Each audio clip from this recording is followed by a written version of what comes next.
La violència no sempre ha volgut dir el mateix, ni sempre ha assenyalat les mateixes coses. El que avui anomenem violència és el resultat de decisions, de relats, de marcs polítics i culturals que han anat delimitant què és intolerable i què podem acceptar. Per això, quan parlem de violència, no només parlem de fets, sinó de definicions. Vivim envoltades de formes de violència que esclaten i de formes que no fan soroll. Violències visibles que commocionen i violències lentes, estructurals, que sostenen l'ordre quotidià. Enmig d'aquest paisatge, tot comença a ser llegit com a violència.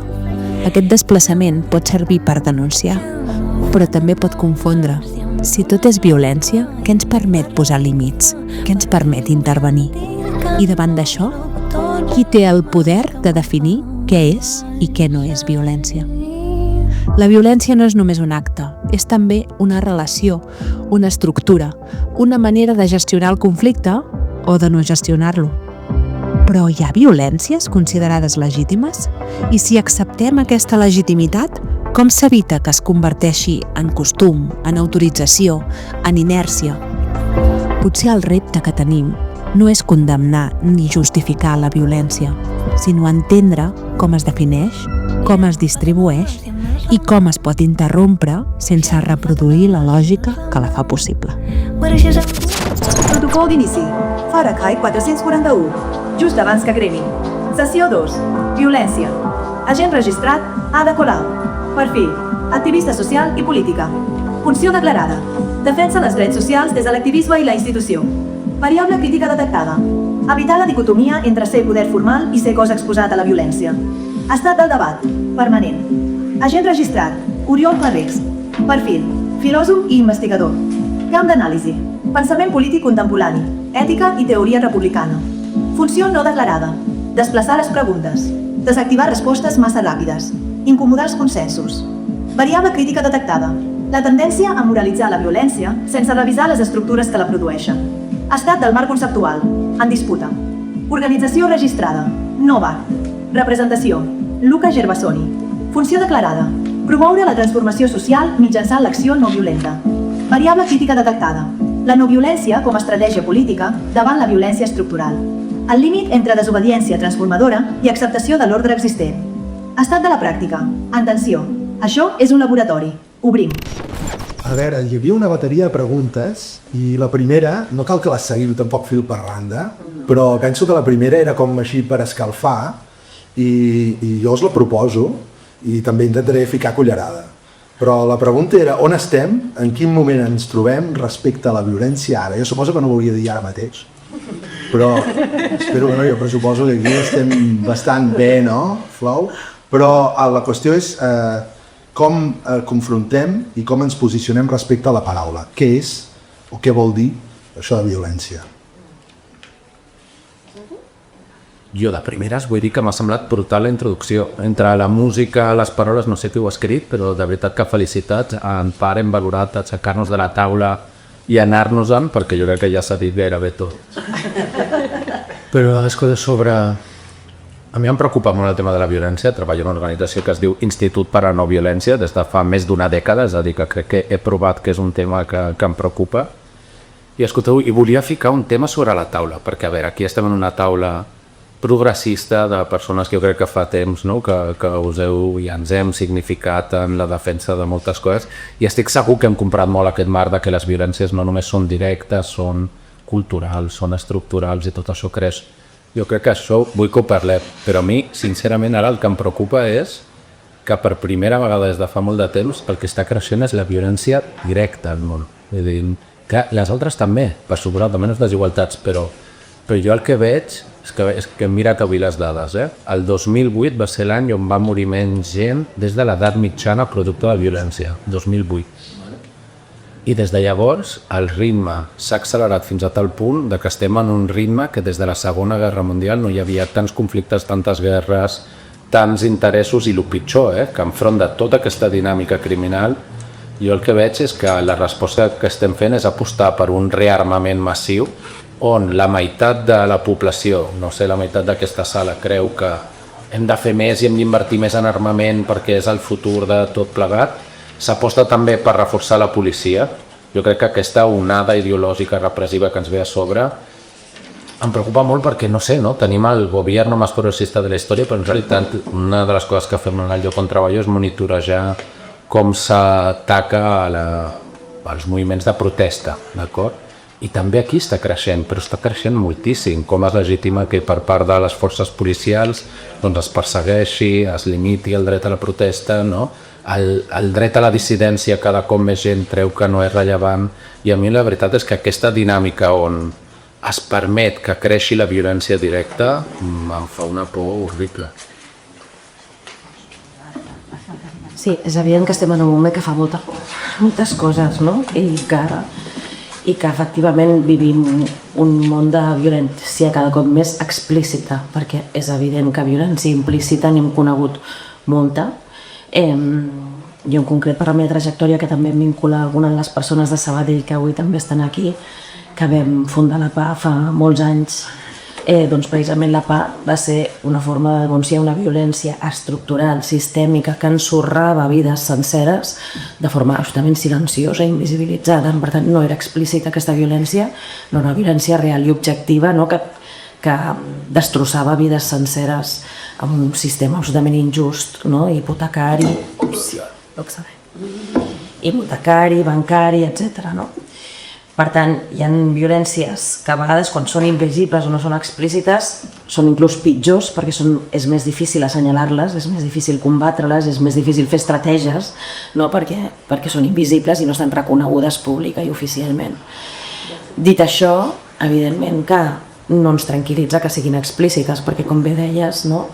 Vivim en un món on s'ha accelerat la violència explícita, on hi ha cada cop més conflictes armats, i que a més sabem perfectament que això es deu a un sistema econòmic capitalista neoliberal que ja no intenta disfressar-se de democràtic, que ja no intenta respectar els drets humans, sinó que directament té uns interessos que defensar d'unes elits i ho fa, no, a cara descoberta, doncs, defensant els interessos d'una minoria que tenen uns interessos amb uns fons d'inversió voltors, amb unes empreses armamentístiques que són un dels principals negocis mundials, amb unes grans tecnològiques que també fomenten violència, no? I que ja no dissimulen. Ja tenim el Trump que dispara contra qualsevol, invadeix qualsevol país, perquè ja no hi ha regles, no? Que és una de les coses també que volia posar, que violència n'hi ha hagut des que hi ha la humanitat, no? La humanitat ha existit amb la idea de violència com una de les formes de relació entre éssers humans des que existim. Però clar, hi ha algunes diferències rellevants, no? I per exemple, una de les diferències és quan hi ha violència entre iguals o desiguals. Clar, crec que hi ha diverses de les violències que hem mencionat aquí és violència entre desiguals, no? És violència que va acompanyada d'un abús de poder, és entre el que està dalt i el que està baix, no? Entre el patró i el treballador, entre el banc i el desnonat, entre l'empresa armamentística o el president de torn com Trump i un ciutadà que no té tot aquest poder. Per tant, la violència associada a la correlació de forces i a la desigualtat és doblement violència, o sigui, és una violència diguem-ne molt diferent a aquella violència que es pugui produir entre iguals per una disputa, per un conflicte, no? Són registres que no es poden ni comparar argumentativament, no? Si parlem d'aquestes violències estructurals desiguals, no? Amb relacions de poder molt desiguals que creixen en el nostre món i que són cada cop més explícites, jo crec que és una de les coses que més ens preocupen a la humanitat ara mateix. I al mateix temps, tu has dit una cosa, Luca, que jo no estic segura, que és que tu has dit hi ha una meitat de la població que està a favor del rearmament. En quins termes? Perquè jo tinc la sensació que la majoria de la població, és igual si d'esquerres, de dretes, d'un país o d'un altre, si tu preguntes a la majoria de la població, tu vols viure en un context de guerra? Et diran que no. Tu vols viure rodejada de violència? Et diran que no. Tu vols viure en un context de justícia on tothom té les necessitats cobertes? Et diran que sí. Vull dir que també hi ha aquestes enquestes, no? Que potser estan una mica trucades, no sé, però... Déu-n'hi-do, I jo només afegir, enllaçant amb el que comentàveu, que és un tema que jo crec que preocupa, que és la banalització de la violència. A mi a vegades tinc la sensació que això de la violència, que heu fet una reflexió on ens trobem ara i ho heu explicat jo crec perfectament i no tinc gaire res a afegir en aquest sentit, però també hauríem de preguntar-ho, depèn de qui i on es trobi, no? I llavors, clar, hi ha un discurs oficial moltes vegades que el trobem a les institucions educatives, el trobem moltes vegades en les institucions formals polítiques, que és aparentment molt ben intencionat. Després aquí hauríem d'obrir un parèntesi sobre què passa també quan comencen a sentir-se tambors de guerra i necessitats de rearmament en alguns estats, no? La Unió Europea, etc. Però d'entrada, els objectius del nou mil·lenni, els objectius pel desenvolupament sostenible, una cultura no violenta, tot això jo com a professor ho puc llegir en els programes, en les competències, quins són els resultats d'aprenentatge que s'haurien de trobar, i fins i tot en assignatures que aparentment no tindrien gaire a veure amb això, també s'intenta educar en valors. Això d'una banda i és fantàstic, però a vegades em sembla angelical. És com aquest acte, que també potser fins i tot ja abans de començar-lo ja estem d'acord molts en moltíssimes coses. I d'altra banda, la banalització de la violència. En els videojocs, la banalització de la violència en els mitjans de comunicació quan les escenes de guerra ja queden normalitzades, es veuen normalment. I la banalització de la violència a les xarxes socials, fins i tot en la forma de parlar, de discutir, és a dir, que quan es dona una cosa per natural, per naturalitzada. Per tant, és com una cosa dissociada en la qual hi ha un discurs formal i després, contra aquest discurs, ja s'ha alçat una nova manera de comunicar que és molt violenta o una manera també de donar la violència com una cosa que està naturalitzada, que és banal i que te la pots trobar simplement quan obres el telèfon mòbil. Potser aquí també hi ha un ingredient que podria fer que al final també la donessin per descomptada, aquesta violència. Després parlarem dels tambors de guerra i tot això, però crec que ens han deixat coses aquí a sobre i no sé, potser hem de... Jo vull que algú expliqui això de bloqueig. És que a més hem vingut amb l'Ada parlant de Cuba i em surt de Cuba, però dubto que... Bueno, potser sí, però és que és per bloqueig de Cuba. Ara estem bloquejats amb això de bloqueig. Crec que és més sensació de bloqueig davant de tanta violència. Bueno, de bloqueig el que aquí és estupefacte. Estupefacte en el sentit de fet estúpid. Quan hem parlat de Trump, la política, això ho va inventar o ho va descobrir Maquiavel, el príncep va dissimular i sobretot estupiditzar el personal amb mesures espectaculars. Llavors, segrestar un president, fer declaracions absolutament anades de l'olla en els mitjans de comunicació, començar discursos insultant, quedes d'alguna manera estupefacte, quedes astorat i per tant aquesta sensació de bloqueig que pot generar el fet que sembla que ja no hi ha esperança fora d'allò, que has d'anar assumint que aquest és l'escenari, que aquests són els nous senyors que dominen el món i que per tant només ens queda intentar salvar-nos nosaltres mateixos, no? Allò de les sortides individuals. Això podria suggerir-me el tema bloqueig, però no sé si aquí podíeu afegir alguna cosa més. Bueno, jo afegiria una idea, citaves el Maquiavel i una mica més contemporània, Naomi Klein, no? Quan va explicar molt bé la doctrina de xoc, que és una mica on vivim ja des de fa molts anys, no és d'ara, no? És una cosa que s'està accelerant, però que no és d'ara, que és doncs, aquestes elits mundials provocant xocs o aprofitant els xocs, no? Perquè sembla que cada setmana en faça una la més grossa que l'anterior, no? No és només un president dient barbaritats una rere l'altra, sinó que hi ha això, catàstrofes climàtiques, genocidis, guerres, invasions, tota mena de desastres i no tens temps de recuperar-te d'una cosa o d'assimilar o de parlar d'allò que ja te n'estan passant 3 més. I no només això, sinó que a més el sistema capitalista ho té previst, que és el que explica molt bé de Naomi Klein, no? Perquè aquests xocs que es produeixin ràpidament es converteixin en una oportunitat de business, de negoci, per aquells que per aquelles elits extractives, no? Que estan extraient el benefici a qualsevol crisi que es produeixi o que provoquin ells mateixos, no? Com ara estem veient segurament un dels casos més esfereïdors de la nostra època contemporània que ens ha tocat viure, que és després de viure 3 anys de genocidi en directe, veu que com Trump anuncia que Gaza, sobre milers i milers de morts, es convertirà en un resort immobiliari turístic i sembla que no hi ha oposició mundial que ho pugui frenar, en teoria, no? I al mateix temps que passa això, també passa doncs, que milers d'activistes es mobilitzen posant el cors contra la impotència, que amb aquesta idea de bloqueig a mi també és el que em genera, no? La idea d'impotència que hem sentit moltes de nosaltres quan veus actes de tanta violència extrema, explícita en el moment contemporani, que és televisada, com tu deies, normalitzant aquesta violència perquè és retransmesa com si fos un fet. Un espectacle. Un espectacle que no mereix més comentari, com s'ha envaït aquest país, s'està cometent un genocidi i aquí no passa res, no? Simplement es retransmet en directe. I això genera impotència en els nostres cossos, que jo no vull viure en un món on es normalitza el genocidi com a forma, no, de pràctica contra qualsevol país. És Gaza, però pot ser qualsevol altre, no? I davant d'això, és veritat que hi ha aquests mitjans que normalitzen, aquestes xarxes que normalitzen, aquesta sensació del xoc permanent, però també hi ha milers de persones que, contra tot pronòstic, es mobilitzen i posen el cos per transformar la impotència en esperança i per defensar que una vida sense violència és possible i que s'ha de conquerir una vida sense violència. I tenim l'exemple de la flotilla, tenim l'exemple de moltíssima gent que posa el cos, i aquí segur que en Luca ens en pot parlar moltíssim d'això també. Heu citat a dos pensadors i filòsofs, llavors vull citar un tercer jo. No, però perquè quan parlàvem de bloqueig, és que jo m'he quedat una mica així pensatiu perquè és veritat que estem bloquejades i jo tinc ansietat. No sé com dir-ho, i crec que molta de la gent que estem aquí, que al final sento que compartim, no? Valors i visió de moltes coses, estem similars.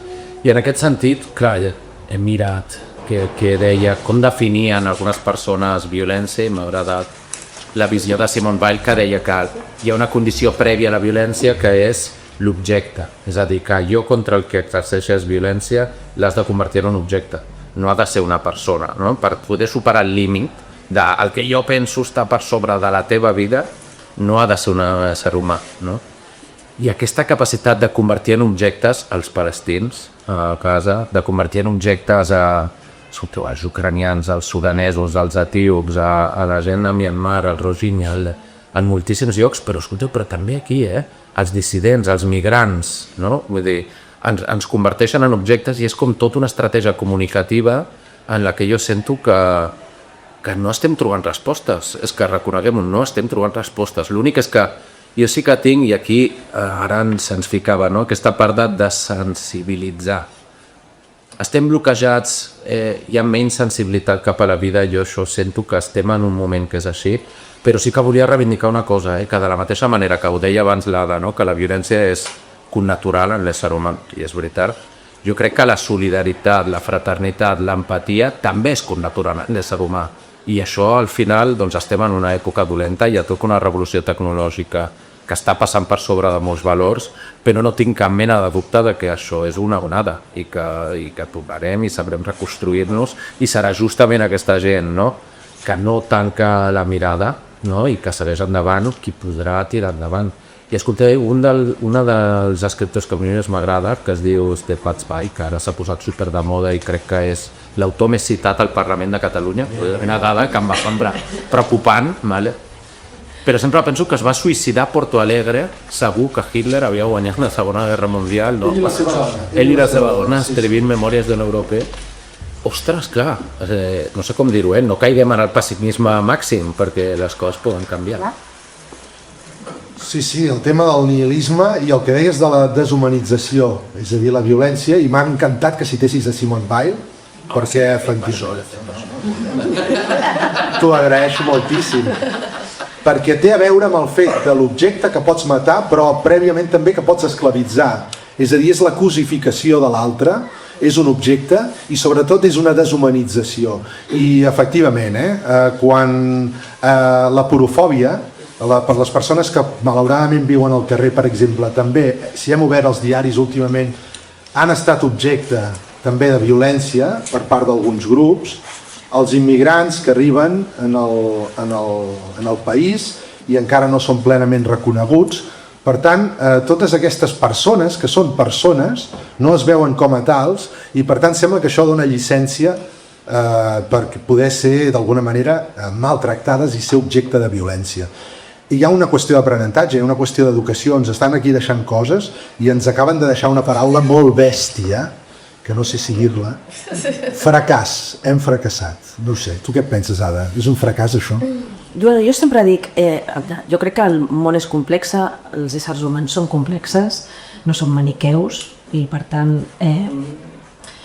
crec que la vida està plena d'encerts i de fracassos i no hi ha un estadi final o definitiu.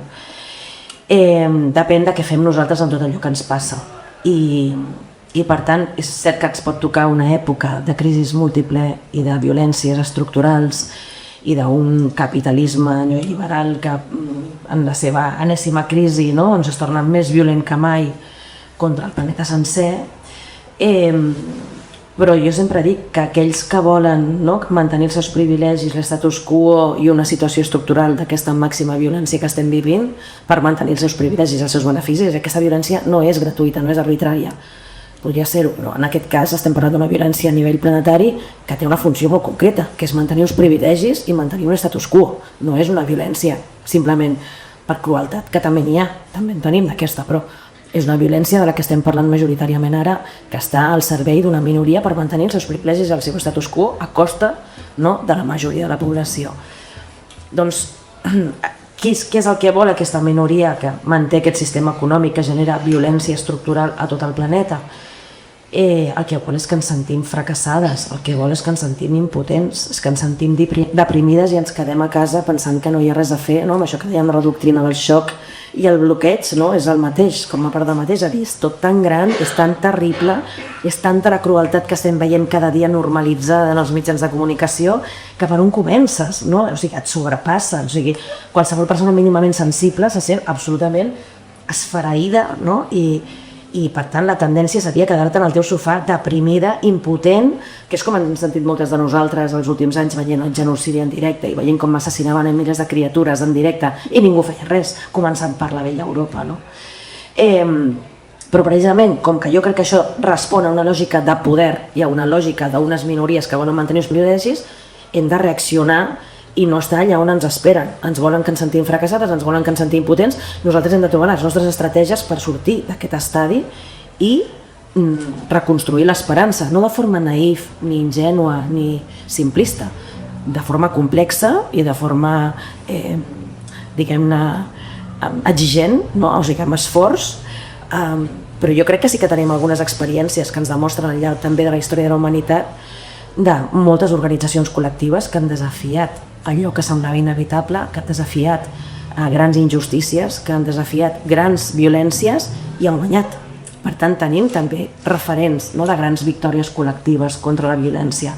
Potser el primer que hauríem de començar a mirar és aquelles vegades que la humanitat s'ha organitzat per combatre una forma de violència, quan les dones s'han enfrontat a les lleis masclistes, quan les persones negres s'han enfrontat a l'esclavitud, a les lleis esclavistes, quan tantes coses que s'han combatut, formes de violència estructural s'han combatut i s'han guanyat, què és el que hem fet, quina actitud hem tingut, com ens hem comportat, perquè això podria ser una pista important d'alguna manera per encarar-ho des d'un altre lloc, i aleshores a mi és una de les coses que més m'interessen com a persona que m'agrada fer política i activisme perquè ho porto a les venes des que tinc ús de consciència, i jo per exemple crec que una de les idees que deixo caure és que aquesta violència estructural, una de les coses en les que juga és fer-nos sentir impotents, fer-nos sentir soles, que estem soles davant de tota aquesta violència massiva i aquesta crueltat massiva.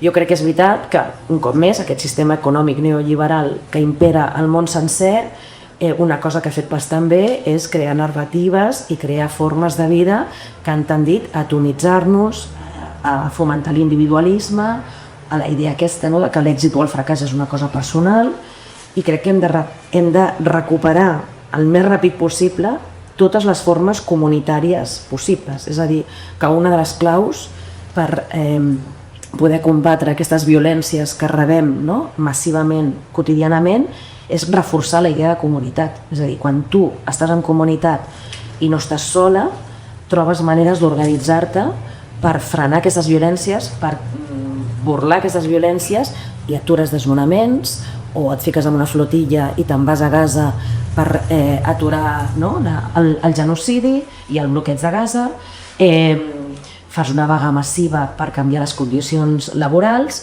o la mateixa pandèmia que la vam viure fa poc, en aquells barris on hi havia molt poc teixit social ho van passar a dalt, i en aquells barris, sobretot a les perifèries, no centrals, que hi havia molt més teixit comunitari, van haver-hi xarxes de solidaritat on fins i tot li van donar la volta a la pandèmia i van viure experiències de solidaritat que els hi van crear xarxes que els hi han deixat una vida més confortable que abans de la pandèmia. Permet-me el titular, és a dir, és o solitaris o solidaris.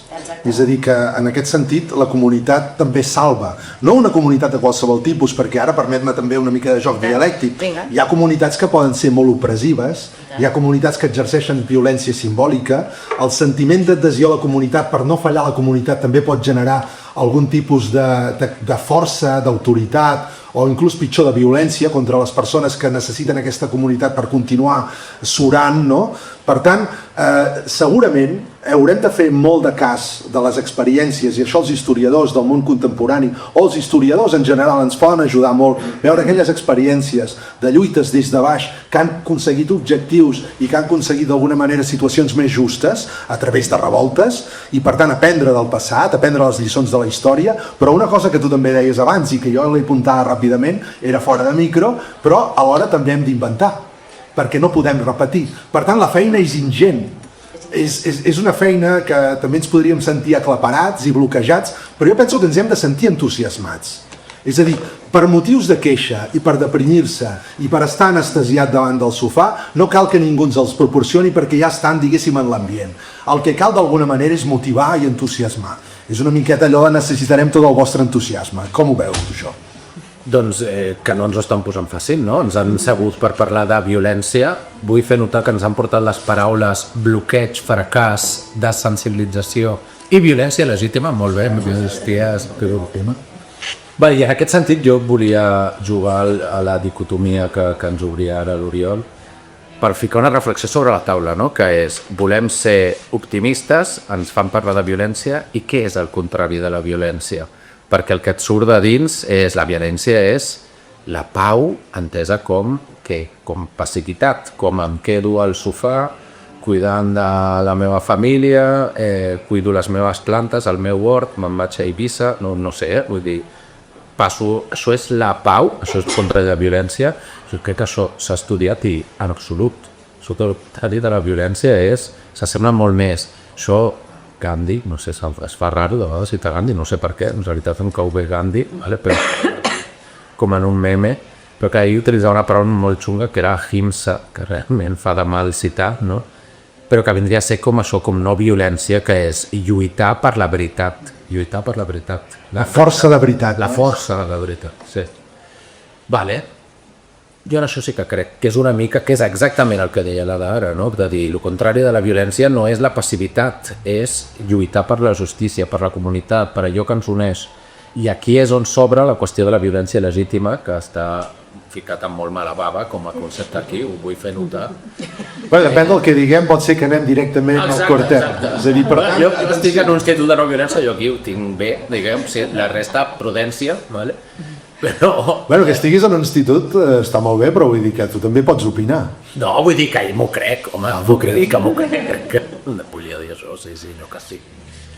No, però és veritat que dins de la tradició progressista i d'esquerra no, hi ha tota aquesta categoria dels estudis sobre les rebel·lions i les revolucions, i és indiscutible, no?, que molta gent ha dit que davant de situacions d'injustícies com sens dubte ara es veuen, el recurs a la violència és habitual. Jo també he crescut, no sé, amb una samarreta del Che Guevara, per dir alguna cosa, com a símbol de moltes coses, o la violència durant molt de temps s'ha considerat legítima, no? Un moviment com el PKK fins a fa res, encara recorria a la violència, etc. I mirant la història és molt breu, però la resistència contra els nazis, en aquest cas també, és a dir, això, evidentment, des de l'oficialitat nazi eren considerats delinqüents, eren considerats terroristes, però al mateix temps, quan ho llegim en la història o quan alguna vegada en aquesta èpica cinematogràfica ho hem vist, evidentment nosaltres volem anar amb els bons, però els bons estaven exercint algun tipus de violència. Després jo vull dir alguna cosa sobre això i curiosament no estaré gaire allunyat d'on em sembla on et mous, però bueno, ja veurem. No, els maquis, també, sense anar a Alemanya, si ens quedem aquí, els maquis també eren la resistència al franquisme i també utilitzaven la violència, i és una memòria que hem de reivindicar. Jo aquí torno a recordar la posició de violència en posicions de desigualtat, on hi ha un abús de poder.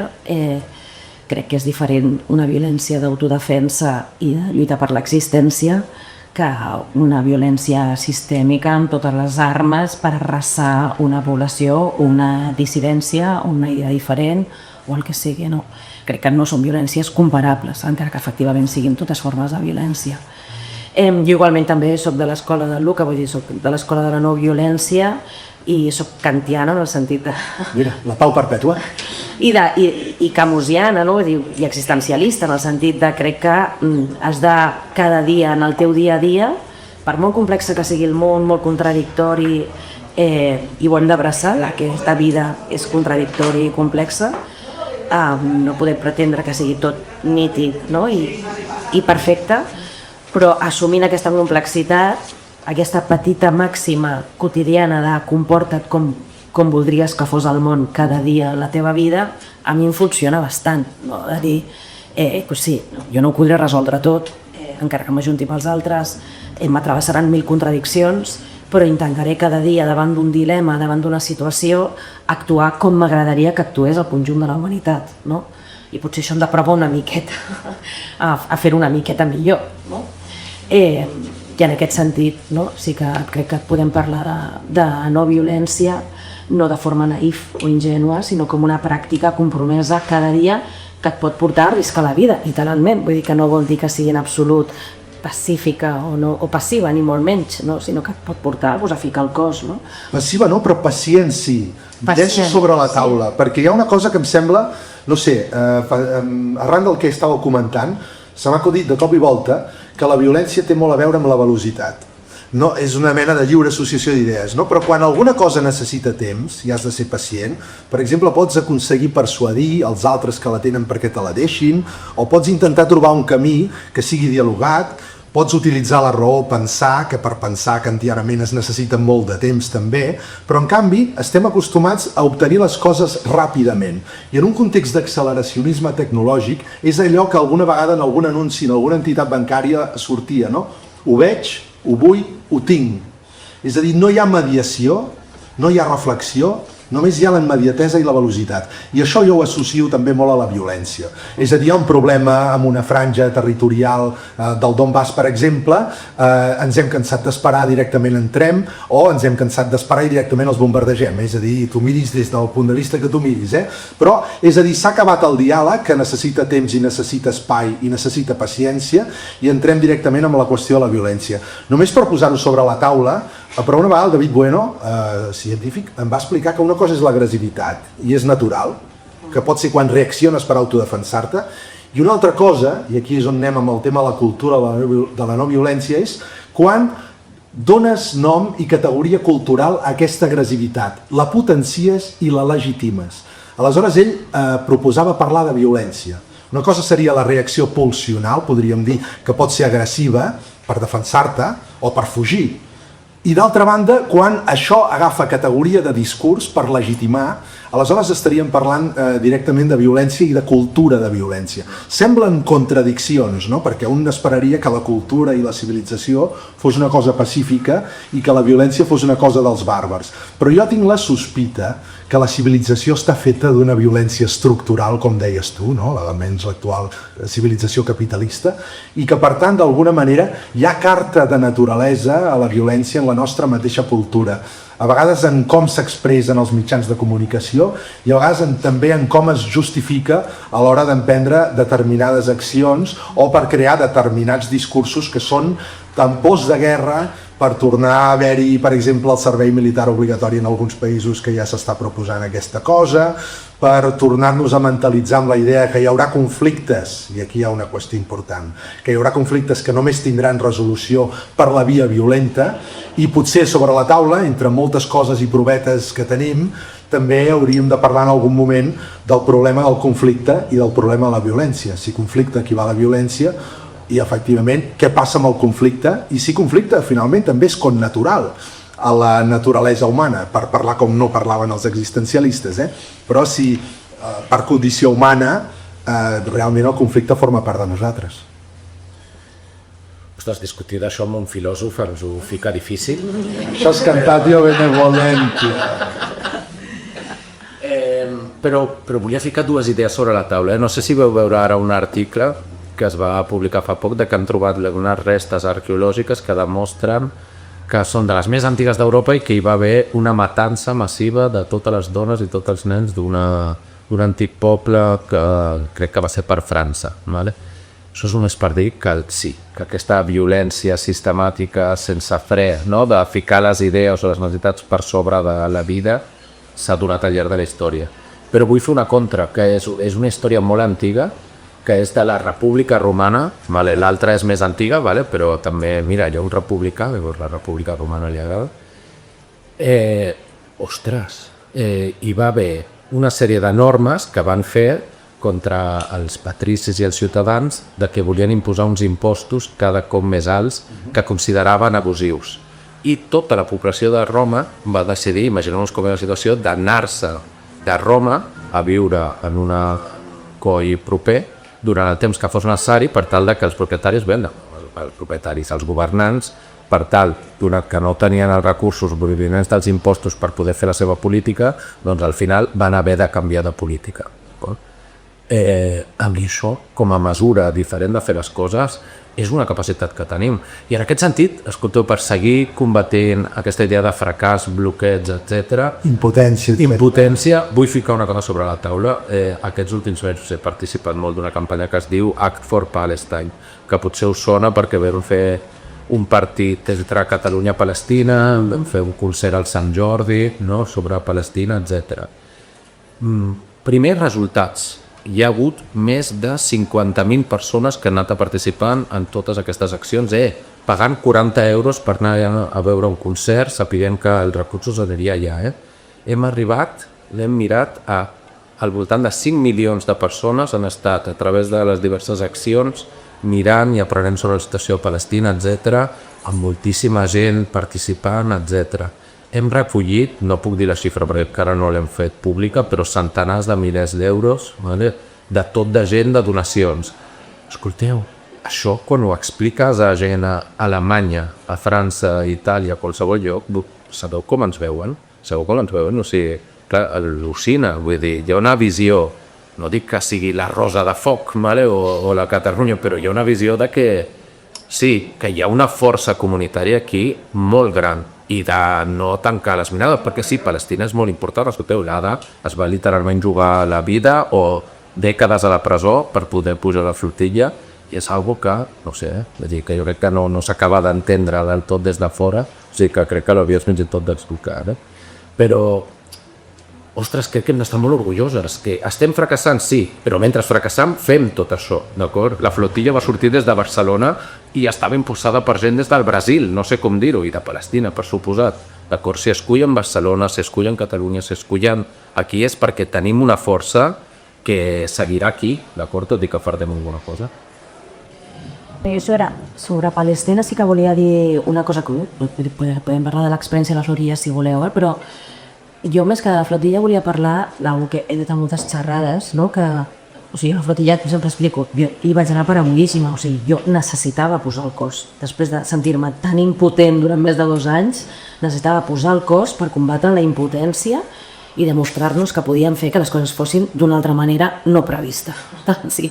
I desobeir, no? Aquest sistema genocida que és per Gaza però que és pel món sencer. És una proposta pel món sencer perquè ja tenim a Trump que està fent ja el que anomena una junta per la pau, que vol dir carregar-se definitivament Nacions Unides i ja substituir-ho per als seus amics i fer el que li doni la gana. Per cert, Déu-n'hi-do la ressignificació de les coses. En diuen junta per la pau, és una cosa que està pensada per treure beneficis de la guerra. No només beneficis de la guerra, sinó per fer del genocidi la forma habitual d'intervenció en qualsevol lloc del món. O sigui, és bestial, no?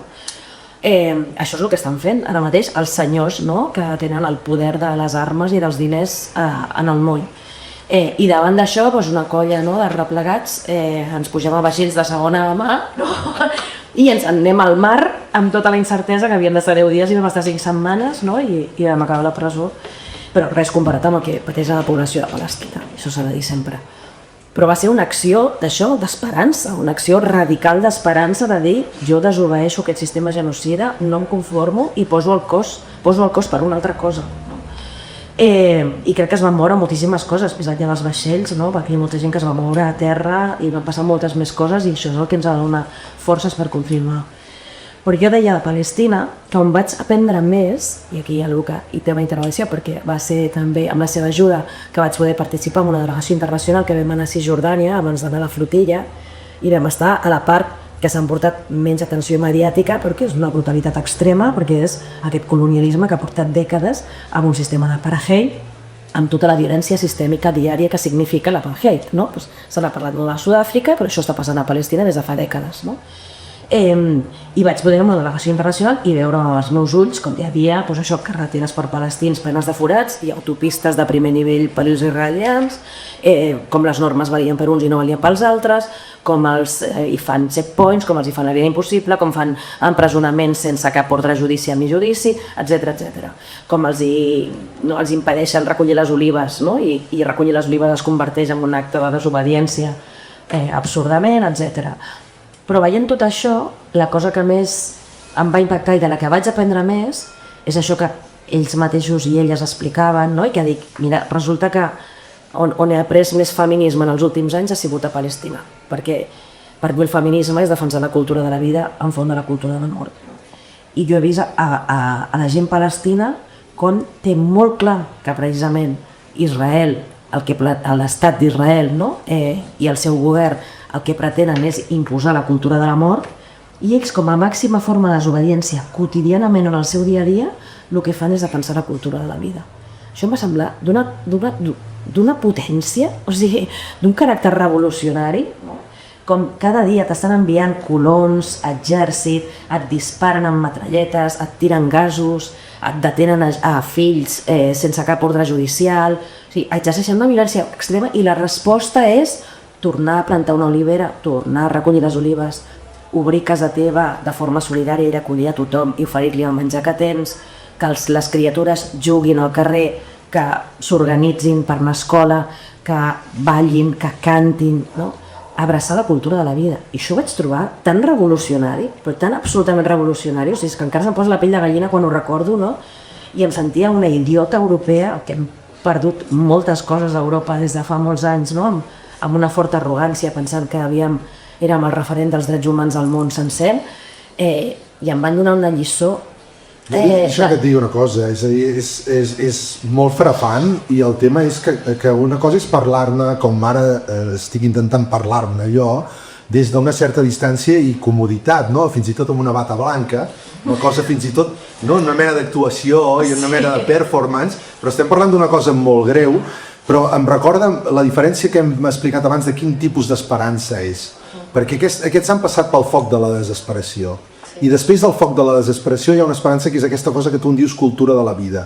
Per tant, per esperança, aquesta cosa que alguna vegada en algun cartell ho hem vist o en alguna pintada, no? Fins i tot en anglès, hope. Més aviat, en lloc d'una paraula banal, d'una mena de codi o de mot de pas i de contrasenya, que es va repetint sense saber exactament què dius, jo penso que hauríem d'agafar-nos aquí. Aquesta és l'esperança. És a dir, et prohibeixen plantar oliveres i continues plantant oliveres o recollint les olives per tal de continuar vivint. És a dir, clar, això ho pot experimentar qui, justament, és justament qui viu sota la bota, pràcticament, qui viu sota l'opressió d'un estat genocida com és l'estat d'Israel.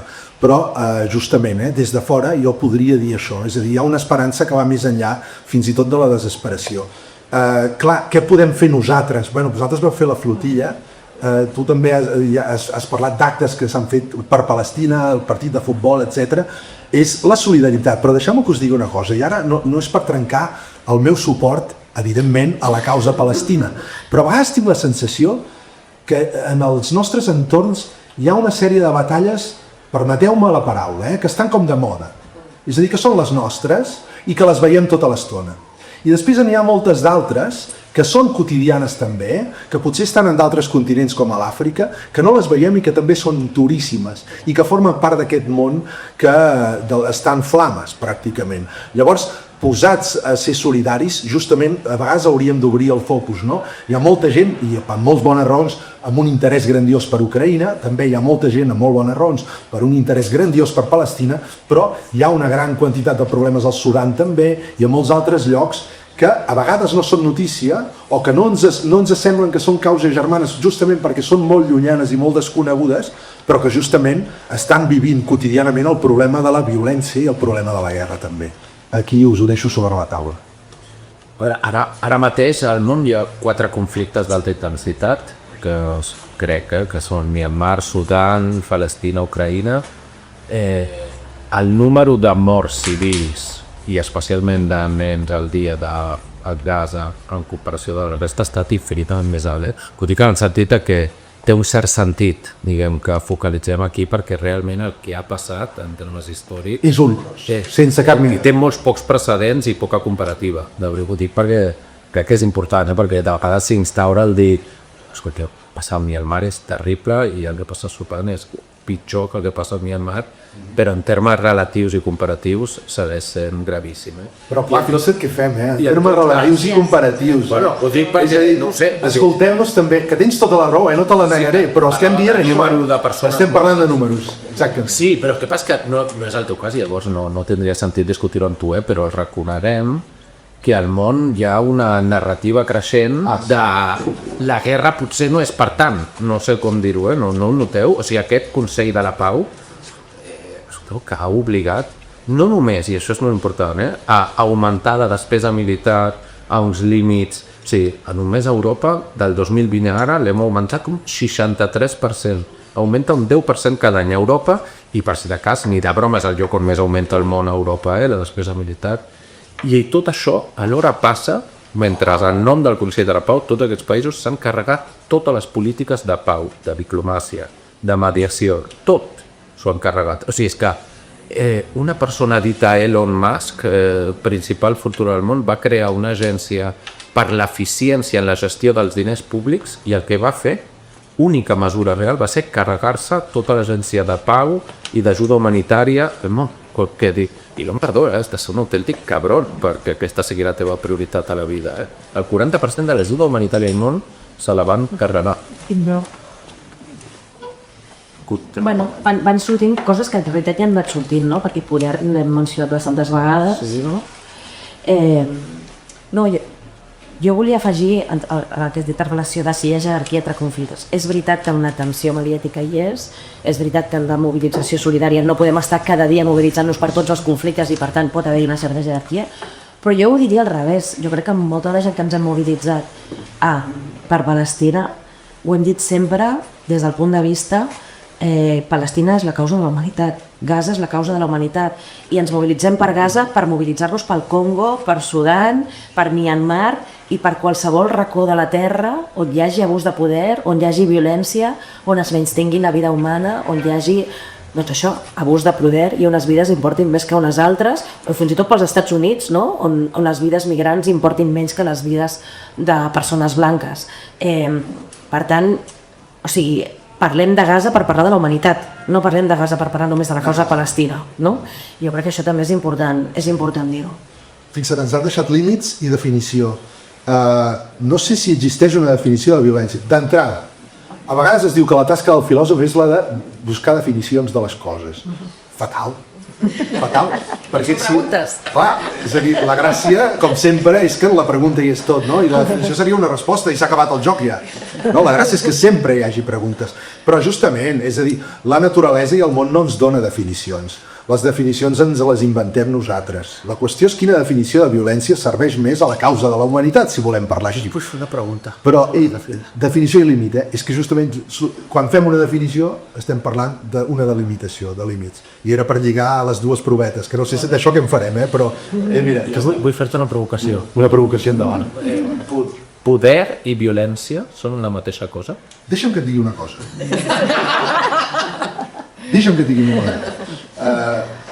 Primer faré una distinció entre autoritat i força. Jo soc professor.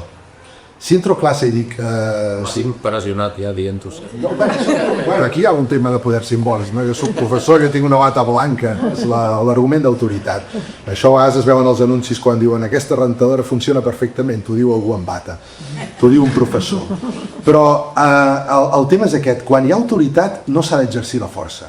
Després ens hem de preguntar el reconeixement d'aquesta autoritat què pot implicar també en el pla de la violència simbòlica. Però quan hi ha autoritat és quan entres a classe i dius, sisplau, calleu, però és que on dius només, estàs parlant, sense aixecar el to de veu, i tothom de cop i volta seu i calla. Quan això no passa, que en alguns llocs tinc entès que això pot ser que no passi, aleshores has de començar a cridar, i aleshores has de començar a amenaçar, i aleshores has de començar fins i tot a agafar-ne, bé, ara no pots, però agafar-los, ter-los cera. Clar, aquí utilitzes la força perquè no tens autoritat. Clar, perquè hi hagi autoritat s'ha d'educar.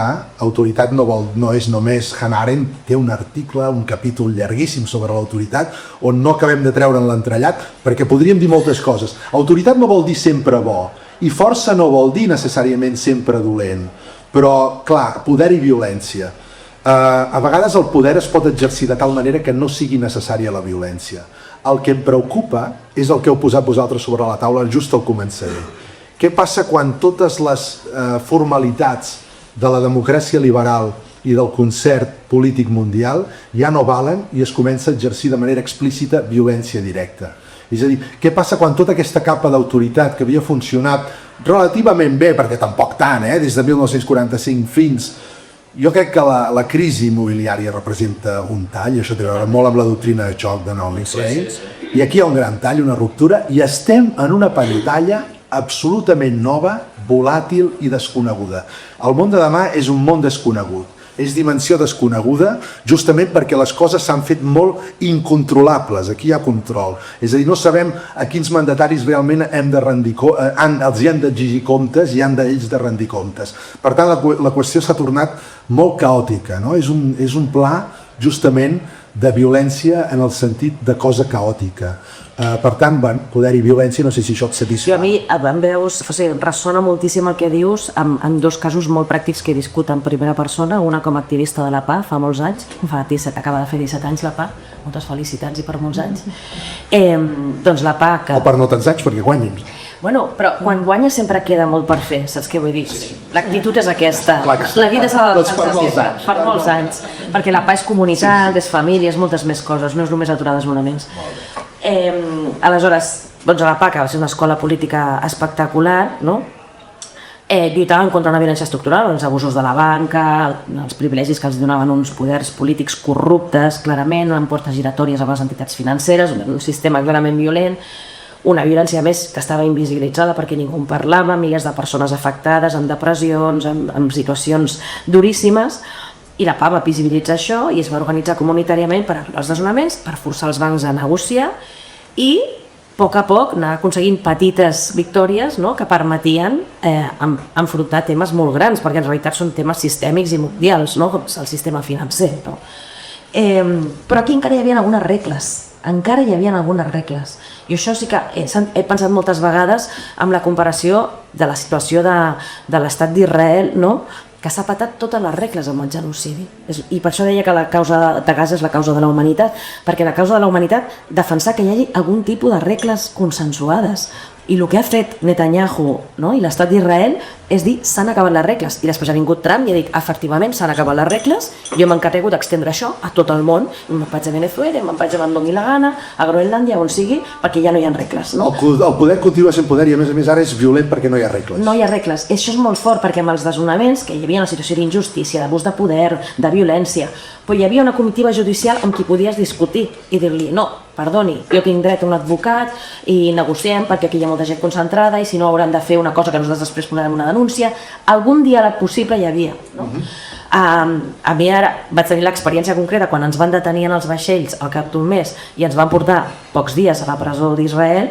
El que vaig viure en petita escala el que viu sistèmicament la població de Palestina, que era un munt de gent que tenia metralletes que et ficava en una presó i que no hi havia ningú amb qui parlar. No vam veure un advocat, no vam poder fer una trucada, no vam veure cap ambaixador, no hi havia regles.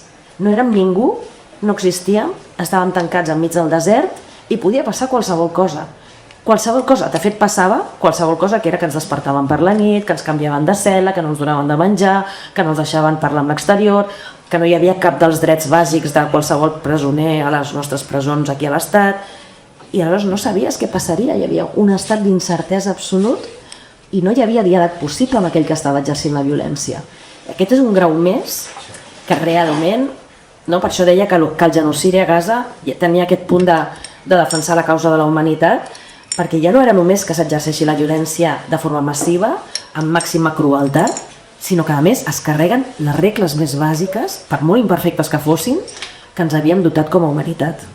I això és realment molt bestial veure-ho, no? En primera persona.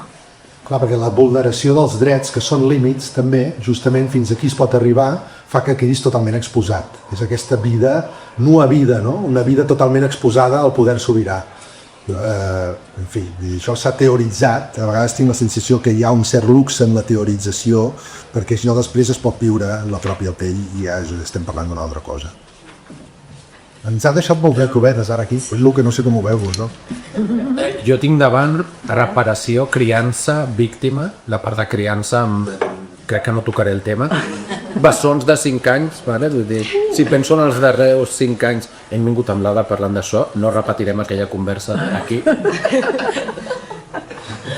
Però bé, educar, diguem, sí, jo la tasca d'educar sí que crec que és importantíssima, tot i que posats a ser una mica provocadors, jo us juro que m'havia cregut abans de ser pare i entrar en criança que l'educació era tot, que tot, i sincerament, ara que he tingut persones m'he educat a que cuidado, vull dir que no és del tot així. Més tinc bessons, nen i nena, és la prova científica perfecta, vale? Vull dir...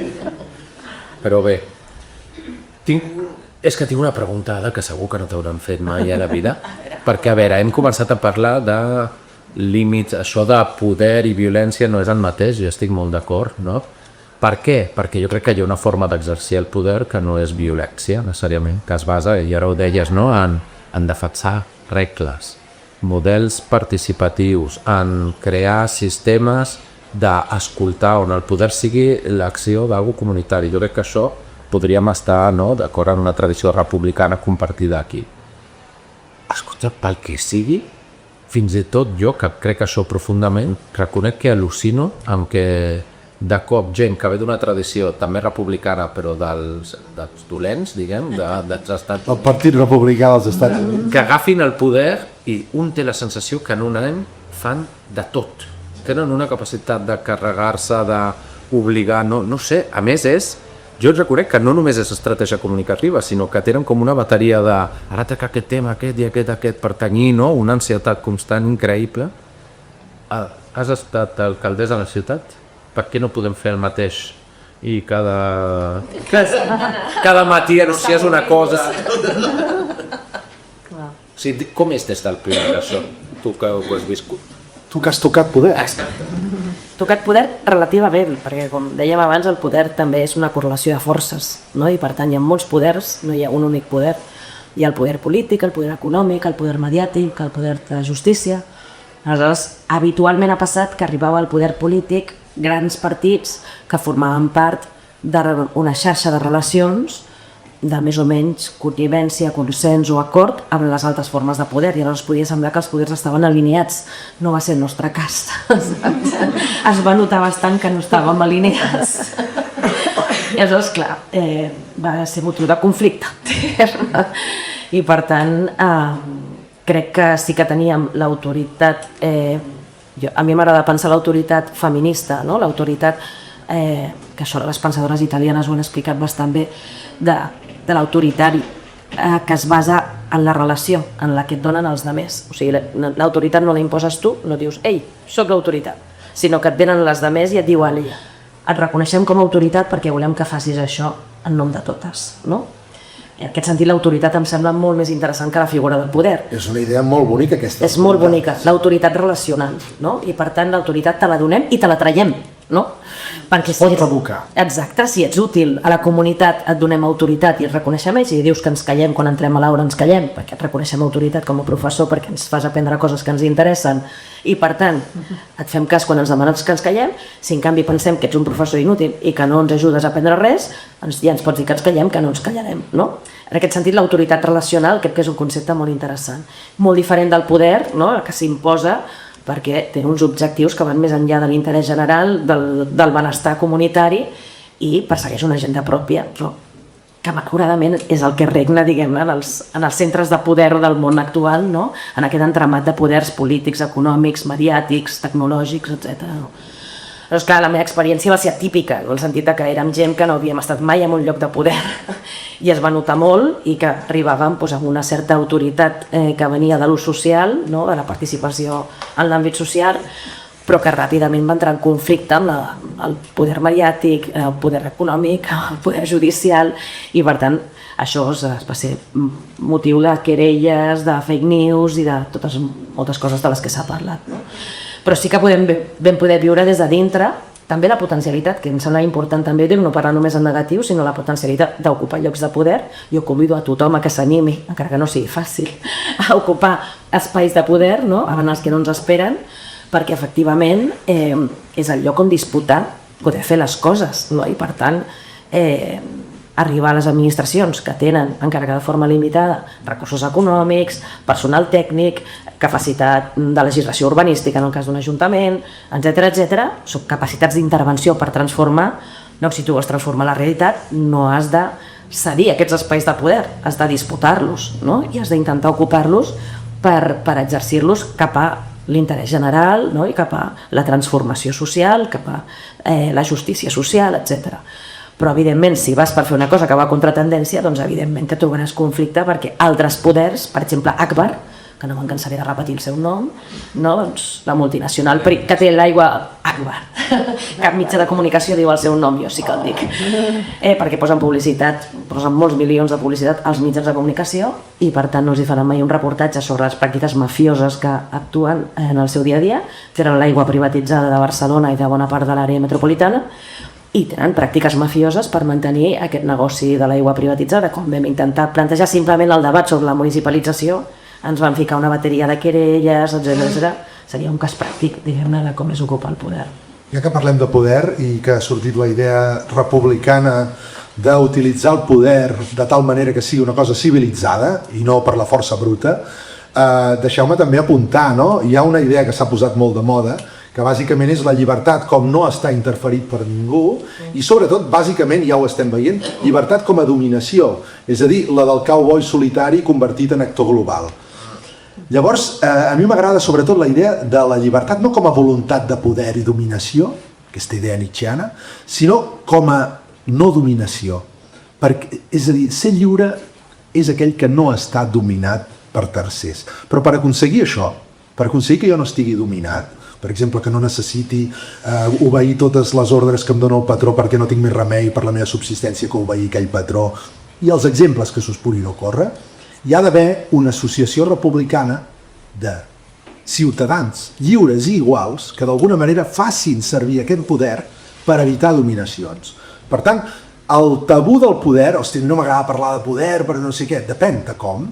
El poder pot ser una eina civilitzadora per garantir no dominació, en el sentit de llibertat, bàsicament de llibertat. Per tant, hi ha tota una batalla de les idees i de les paraules, al final és una batalla de les paraules mateixes, per tornar-les a ressignificar, que ara mateix alguns professors o gent que de tant en tant tenim algun altaveu i podem parlar en algun mitjà de comunicació o que organitzem actes i que estem en instituts per la pau, que d'alguna manera hi ha una feina també que té a veure, potser la metàfora de la batalla de les idees i les paraules és una mica massa bèl·lica, però a mi m'agrada sobretot la idea de batalla perquè, i aquí sí que m'agafa una cosa de Nietzsche que m'encanta, que és jo no tinc res en contra teu, és a dir, contra de l'altre, la persona, jo em barallo amb les idees, és a dir, és com un debat, és una batalla que té a veure amb les paraules i amb les idees, però que no va directament a la persona es respecta, no?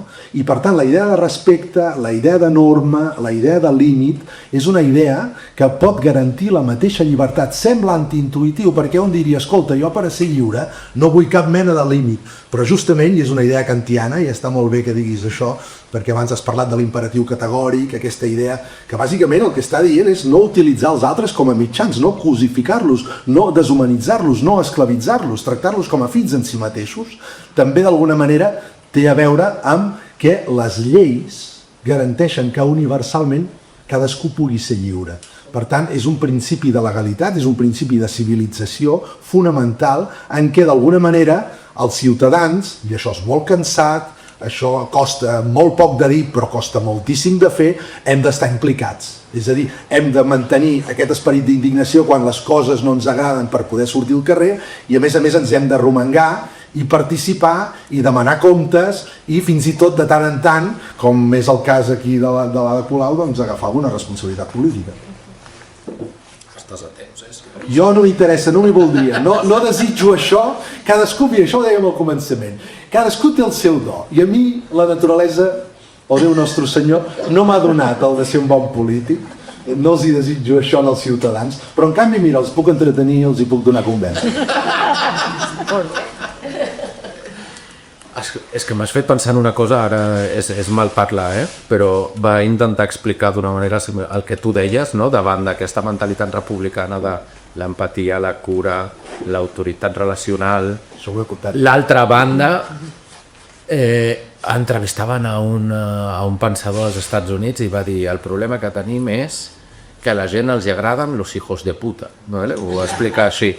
Que estem en un moment històric on pues, jo treballo en una ONG, us juro que si treballes en una ONG era molt guai abans, de veritat, la gent era com una ONG i m'han anat al Marroc, no? I al Sàhara, que ara us asseguro que trobes a moltíssima gent que és com, ostres, quina història wow, que això d'ajudar i no sé què, o sigui, us juro que està agafant força. I em temo que podem anar pitjor perquè pel que vaig entendre en aquesta entrevista, o sigui, el ser un desgraciat, no sentir empatia, jo patrio la decisió i si cal em carrego a 50.000 persones a data, els hi mola gent. O sigui, estem creant una cultura on això passa. Vale? I volia fer un canvi de tema perquè m'he quedat amb aquesta idea de víctima. Vale? Víctimes. Amb l'Ada compartim un amic que és el Santiago Rico que ha pensat molt en això de la víctima i jo crec que quan parlem de violències és un tema important i a més que jo crec que travessa moltes coses que passen a la societat. És un canvi de tema però jo crec que paga la pena pensar-hi perquè escolta, jo he participat en molts moviments de resistència, de canvi a Palestina, al Marroc i us asseguro que una de les coses més importants que has de fer quan constitueixes un moviment que enfronta el poder és i què farem amb tota la gent que serà arrestada, que potser tenia una feina i mantenia fills, qui mantindrà aquests fills. Vull dir, un moviment que no és seriós amb aquesta part està destinat al fracàs, perquè evidentment, clar, a la que arrestin a 10, els següents 10 dirà, i si no he cuidat aquests 10, jo millor me'n vaig a casa. Vale? Hi ha una experiència recent d'arrestar una quanta gent per acabar un moviment de cop i volta i decapitar-lo, És a dir, es mira el retrovisor però no sé gaire. I què vam fer? Vam fer una cosa importantíssima, Mira, i a més aquest exemple està molt bé, perquè evidentment es va crear caixes de solidaritat, es va assegurar que hi hauria tota una cobertura important. A mi això em sembla importantíssim. Les víctimes jo crec que són gent que ha de ser increïblement escoltada, però jo sento que estem en un moment històric on a les víctimes se'ls dona un alt de paper, que és el de referents morals i ètiques de la violència rebuda que han de decidir la resposta. O sigui, jo he vist, davant de la pena de mort o aquest pare que va morir la seva filla, sí, no soc pare, ja entenc que si mateixen la meva filla, què voldria fer amb la persona que ha violat i matat a la meva filla?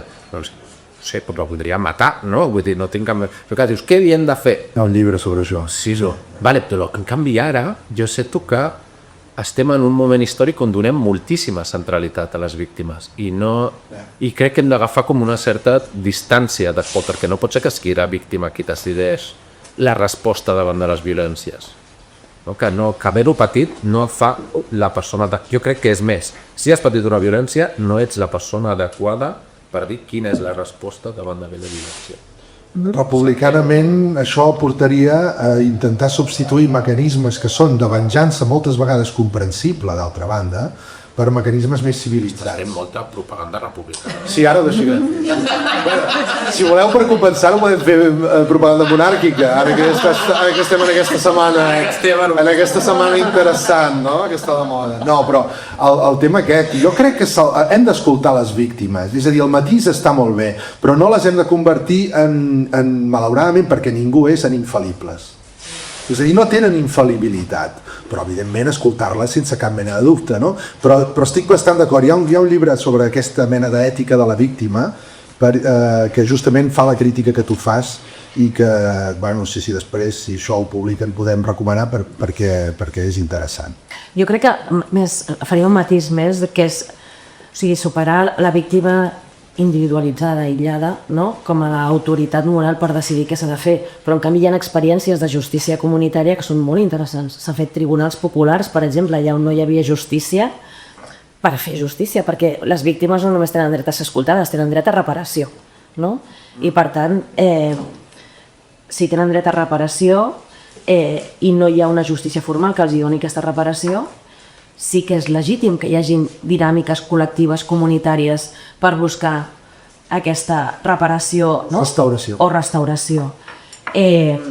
Això a Sud-àfrica ha passat, a Amèrica Llatina ha passat, no sé, Argentina, per exemple, els scratches, no? Podria ser una forma, diguem-ne, de prendre's la justícia per la seva mà de les víctimes, però és que era davant de l'absència d'una justícia formal que busqui els botxins que van segrestar, torturar i assassinar a milers de persones a la dictadura argentina, com les víctimes i la població de forma comunitària s'organitzen per assenyalar aquells botxins impunes i aconseguir que acabin jutjats segons unes normes generals i no segons la idea de venjança personal, no? Per tant, només fer aquest matís de que efectivament no ha de ser la víctima individualment la que ha de decidir què li ha de passar en el seu botxí, no? En el seu, aquell que ha comès el crim, però, i per tant no defensar sistemes de venjança, però sí que hi hagi mecanismes comunitaris de fer efectiva la justícia davant de formes de violència extrema quan no existeix una justícia formal. És la idea de justícia restaurativa, que d'alguna manera afegeix un grau més a les que ja coneixíem, no? La retributiva, la dissuasiva, l'educativa, la rehabilitadora.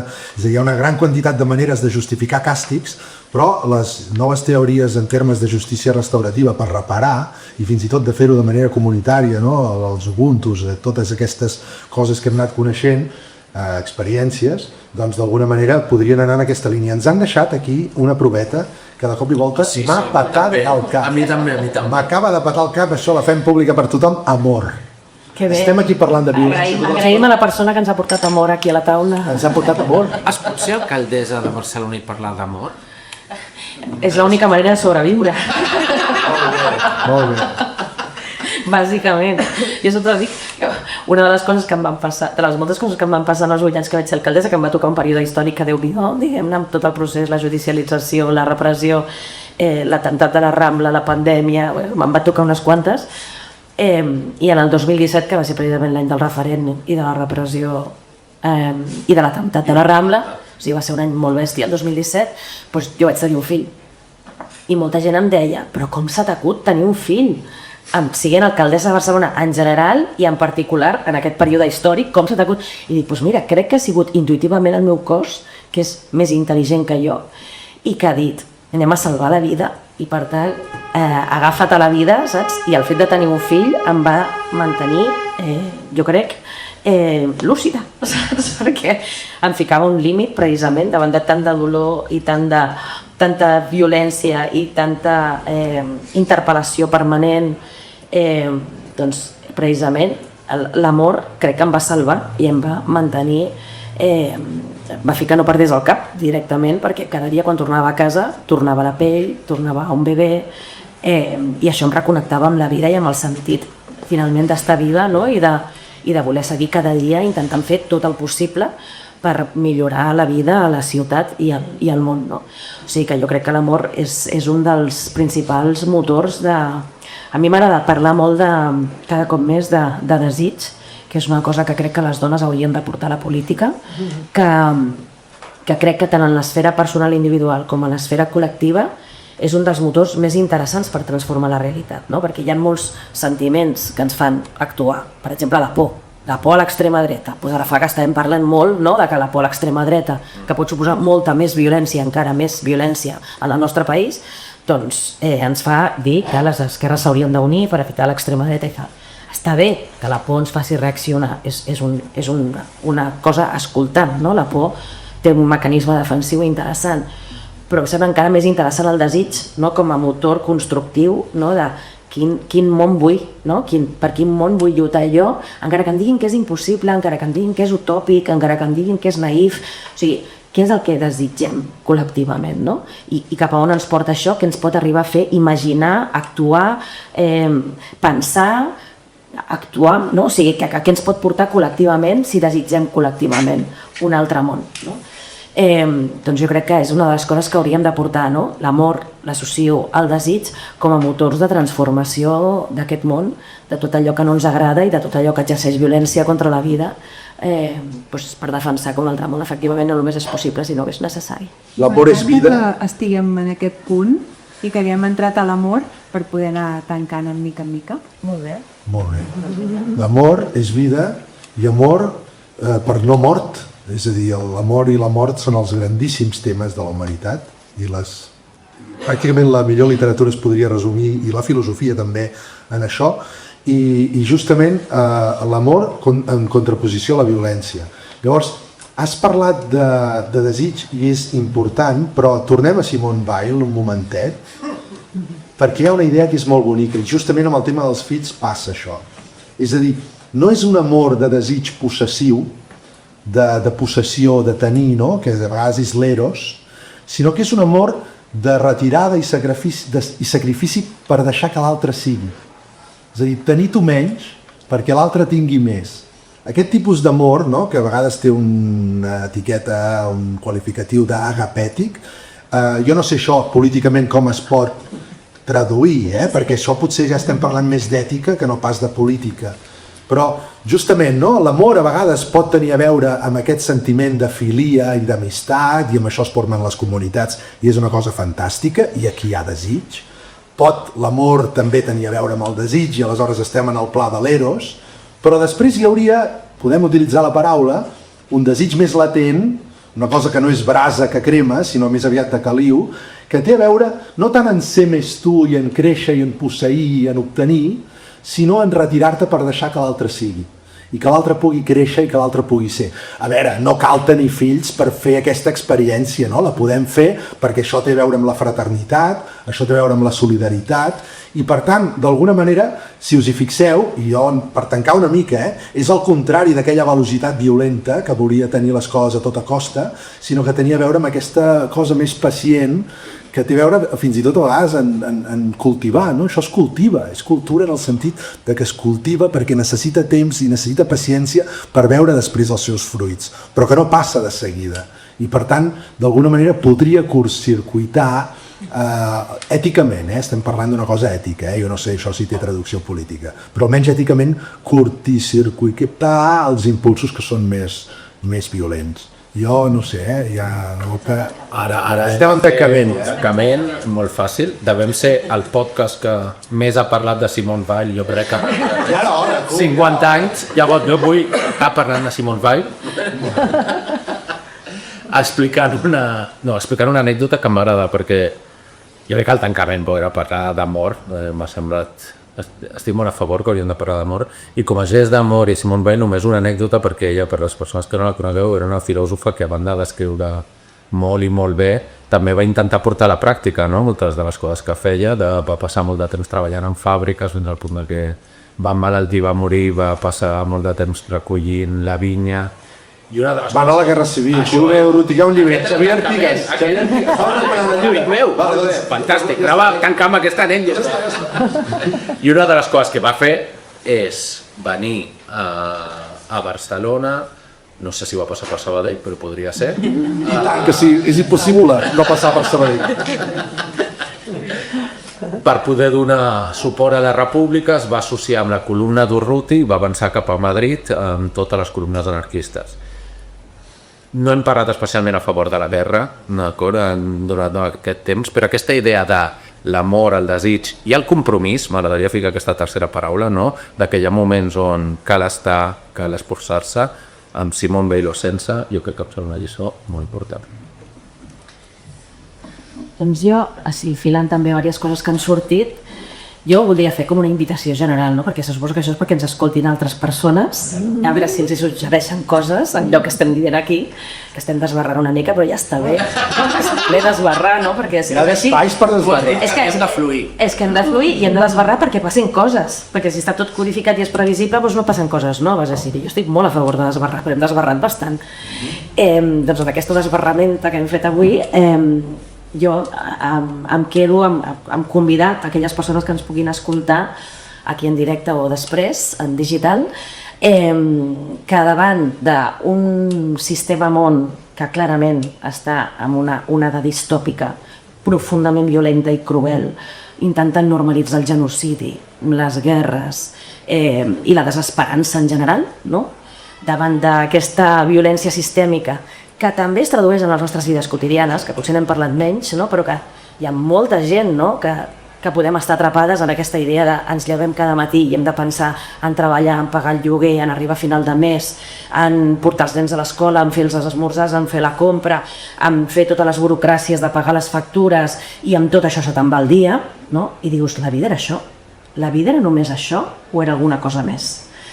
Doncs entre aquesta violència estructural d'aquest món distòpic i aquestes rutines d'aquest món que ens atrapa en el nostre dia a dia, hi ha dues formes de, com a mínim dues, segur que n'hi ha moltes més, no? Però hi ha dues formes de resistència o de donar sentit a les nostres vides, no? D'allò que ens fa sentir que vibrem, no? I que connectem amb alguna cosa més que simplement la subsistència i la supervivència. Una és l'amor en totes les seves formes, l'amor, l'enamorament, el desig, l'amor per als fills i les filles, l'amor per les nostres veïnes, d'amor, no? I l'altra és la revolta. La revolta és una forma d'alegria compartida comunitària que li recomano a tothom en les múltiples formes de les que es pugui expressar. Es pot fer... Està molt bé aquesta recomanació. És una recomanació de revolta en general. Poseu una revolta a la vostra vida. Pot ser una revolta contra la gentrificació al vostre barri, pot ser una revolta contra el genocidi amb una flotilla, pot ser una revolta en múltiples formes, o podem fer-la grossa i anar encara més enllà i fer una revolució i acabar amb el capitalisme, amb el món sencer. Jo aposto per això. En tot cas, aposteu per la revolta per donar sentit a les nostres vides i sentir l'alegria de viure, com fan a Palestina cada dia abraçant la cultura de la vida davant de la cultura de la mort.